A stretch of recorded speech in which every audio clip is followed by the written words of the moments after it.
Berita baik untuk semua yang mencari pekerjaan. Peluang untuk memenuhi jawatan kosong dibawakan khas oleh Sarawak FM bersama Kementerian Sumber Manusia bersama Perkeso. Di Kuching, Pending Light Industry Sdn Bhd Kuching mempelau penduduk tempatan untuk mengisi 15 kekosongan sebagai pekerja am dalam sektor pembuatan besi di Kuching. Gaji RM1,400 sebulan.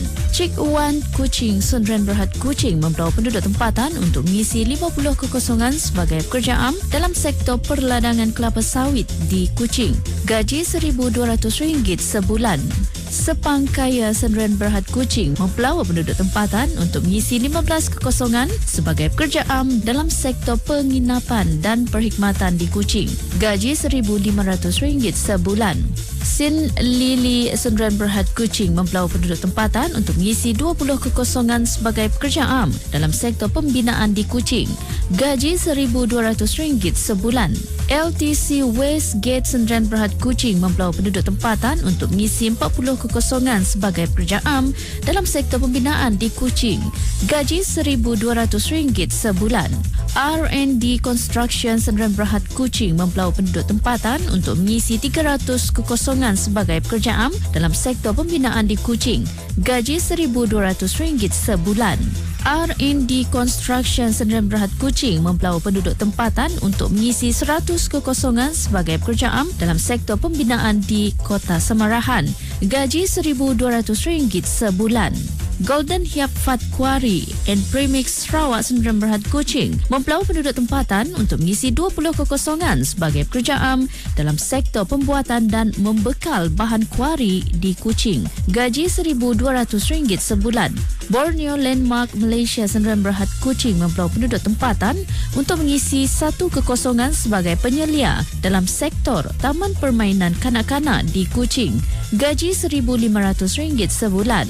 Di Kota Semarahan, Botco Engineering and Construction Sdn Bhd Kota Semarahan mempelau penduduk tempatan untuk mengisi 50 kekosongan sebagai pekerja am dalam sektor pembinaan di Kota Semarahan. Gaji RM1,200 sebulan.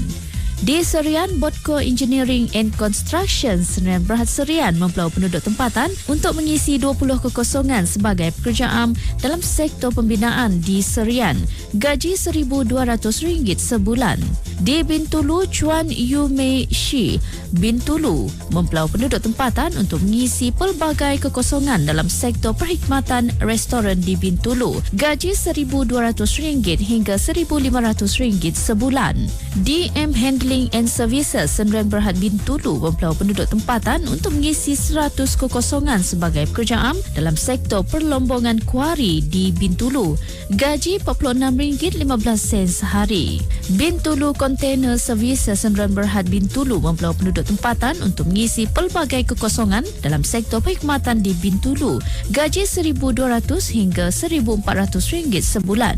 KYH Recycle Industries Sdn Bhd Bintulu mempelau penduduk tempatan untuk mengisi 30 kekosongan sebagai pekerja am dalam sektor pembuatan di Bintulu. Gaji RM1,200 sebulan. DCH Furniture Sdn Bhd Bintulu mempelau penduduk tempatan untuk mengisi pelbagai kekosongan dalam sektor pembuatan di Bintulu. Gaji RM1,300 sebulan. Delta Pelita Sebakong Sdn Bhd Palm Oil Mill Bintulu mempelau penduduk tempatan untuk mengisi 100 kekosongan sebagai pekerja am dalam sektor perkilangan kelapa sawit di Mukah. Gaji RM1,200 sebulan.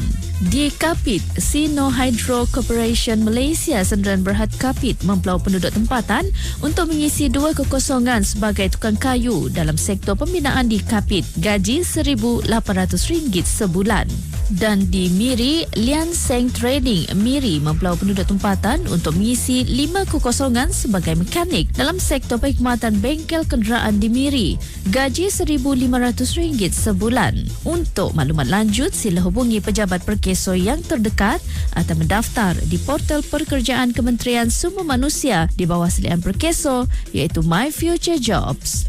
Berita baik untuk semua yang mencari pekerjaan. Peluang untuk memenuhi jawatan kosong dibawakan khas oleh Sarawak FM bersama Kementerian Sumber Manusia bersama Perkeso.